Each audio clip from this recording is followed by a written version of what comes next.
Assalamualaikum warahmatullahi wabarakatuh. Perkenalkan, kami dari kelompok TI KP3 dengan saya sendiri, Lilis Nurwijayanti dengan NIM 41236733 dan rekan saya Lailatul Badriah dengan NIM 41236732 dan saya Putri Pirna, NIM saya 41236773. Nah, di sini kami akan mempresentasikan materi dari mata kuliah Pak Irfan, yaitu Cloud Computing, yang membahas tentang analisis aplikasi modern berbasis IaaS, PaaS, dan SaaS, yang meliputi beberapa poin. Yang pertama, kekurangan, yang kedua, kelebihan, dan yang ketiga, yaitu implementasi terhadap software-software yang kita gunakan setiap harinya. Nah, cloud computing sendiri merupakan solusi teknologi yang dapat memfasilitasi beban kerja beragam aplikasi. Cloud computing pada masa kini adalah teknologi yang mulai umum digunakan oleh khalayak luas, khususnya berbagai lingkup bisnis, mulai dari UMKM, small business, mid enterprise, hingga global enterprise. Seiring berkembangnya jenis layanan cloud saat ini, infrastruktur as a service atau IaaS, software as a service SaaS, dan platform as a service PaaS adalah tiga jenis layanan cloud yang paling umum digunakan, dikomparasi, dan digunakan berdasarkan kebutuhan industri. Ketiganya populer disebut sebagai model layanan cloud atau model layanan komputasi awan. Nah, tujuan dari analisis ini yaitu yang pertama adalah memahami perbedaan antara IaaS, SaaS, dan PaaS sebagai model layanan cloud computing. Lalu yang kedua, mengidentifikasi aplikasi populer yang menggunakan masing-masing jenis layanan cloud. Lalu yang terakhir atau yang ketiga yaitu untuk menganalisis kelebihan dan kekurangan dari setiap model IaaS, PaaS, SaaS dalam setiap penerapannya. Nah, apa sih itu IaaS, PaaS, dan SaaS? Oke, kita bahas satu-satu. IaaS atau Infrastructure as a Service adalah sebuah layanan cloud yang menyediakan sumber daya komputasi seperti penyimpanan, server, dan jaringan internet. Nah, lalu yang kedua ada PaaS, Platform as a Service. Nah, PaaS sendiri itu layanan cloud yang berbentuk platform untuk membangun, menguji, dan mendeploy aplikasi. Layanan ini menyediakan SO atau sistem operasi database, web, dan web server.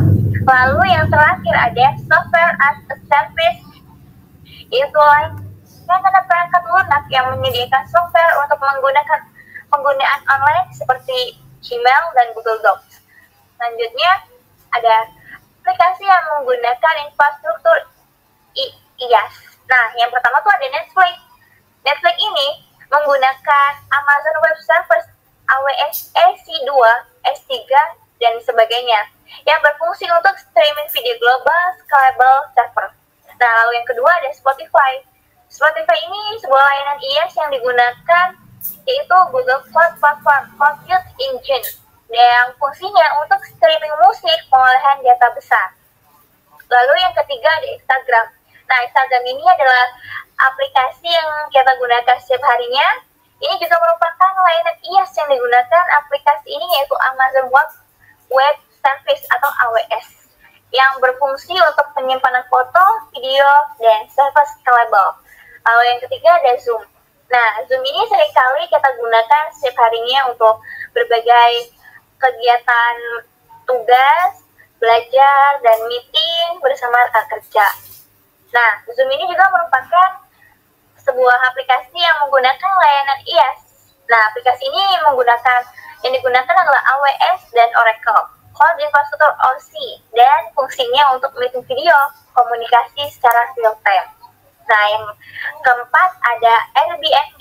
Nah, Airbnb merupakan layanan IaaS yang digunakan yaitu Amazon Web Service, AWS, EC2, dan RDS. Yang berfungsi dari aplikasi ini adalah platform booking property global. Lalu yang terakhir ada Dropbox.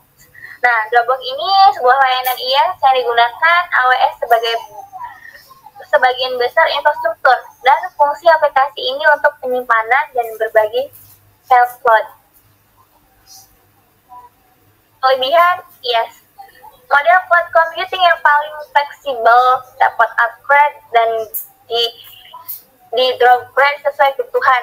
Lalu mudah untuk mengoptimasikan proses penerapan storage, jaringan, server, dan processing power.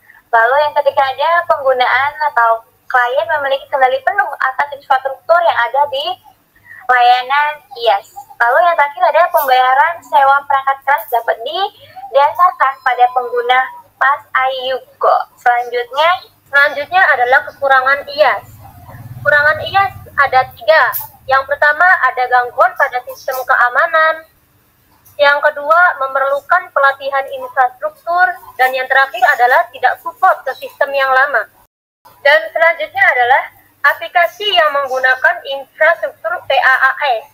Itu ada 6. Sebenarnya bukan ada 6, ada banyak. Tapi yang di sini kita tampilkan ada 6. Ada Spotify, Netflix, Instagram, Coca-Cola, GitHub, dan platform Awansap.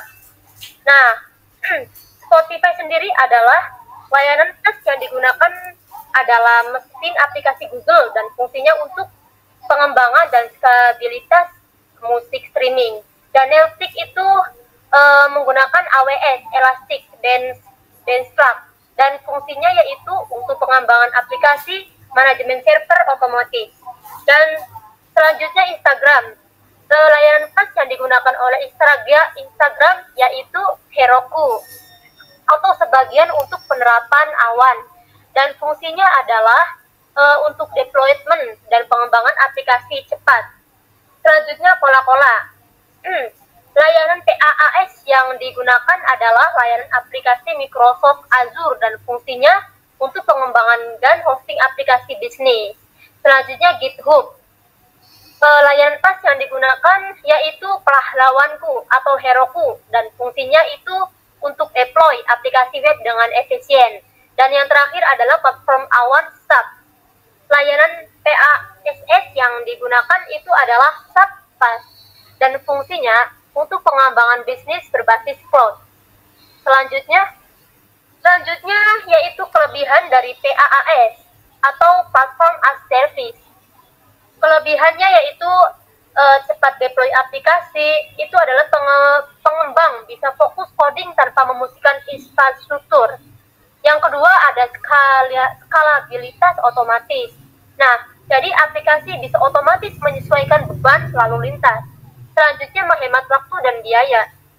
Kita tidak perlu setup server OS middleware. Dan selanjutnya dukung kolaborasi tim. Tim pengembang dapat mengerjakan proyek bersama dengan lebih efisien. Tersedia alat lengkap.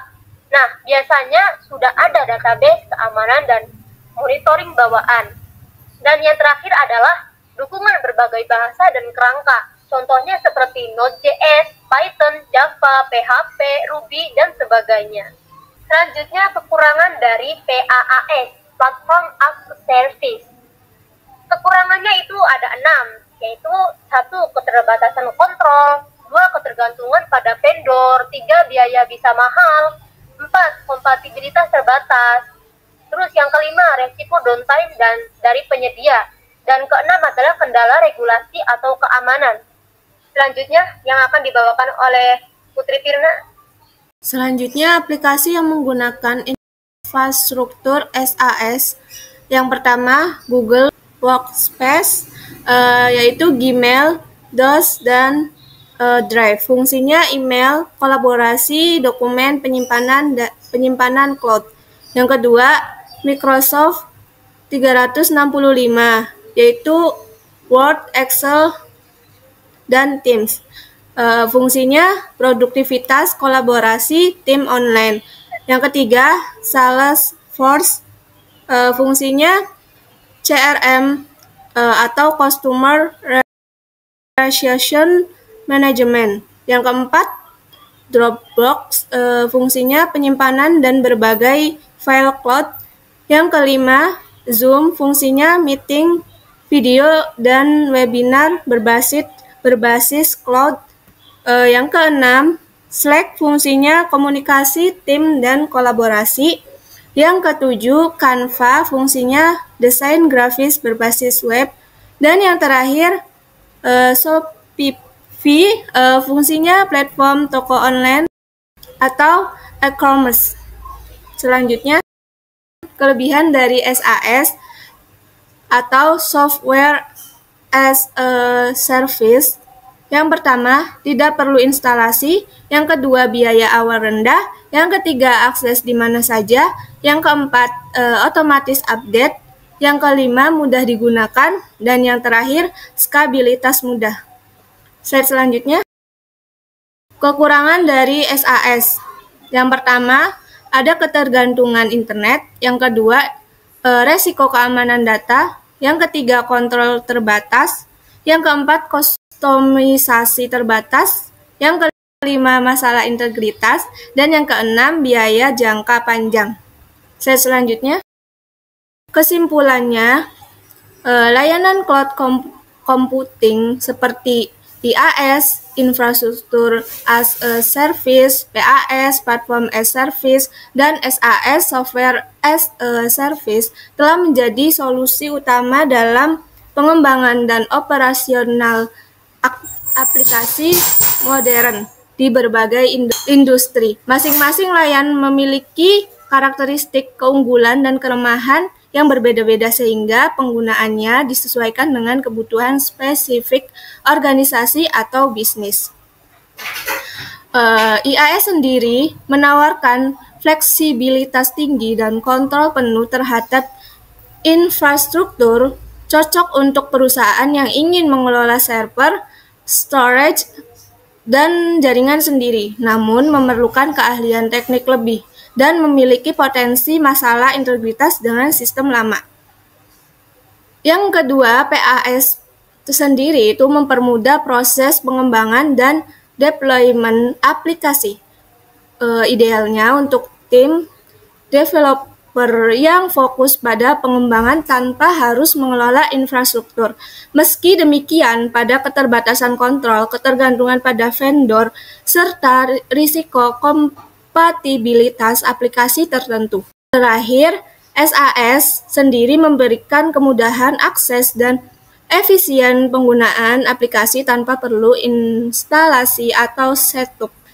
Sangat tepat untuk kebutuhan produktivitas dan kolaborasi. Namun, terdapat risiko keamanan data, keterbatasan kustomisasi, dan ketergantungan koneksi internet. Ketiga model layanan ini saling melengkapi dalam membangun ekosistem teknologi modern, sehingga pemilihan model harus mempertimbangkan kebutuhan bisnis, tingkat keahlian teknik, serta skala dan tujuan penggunaan. Terima kasih. Wassalamualaikum warahmatullahi wabarakatuh.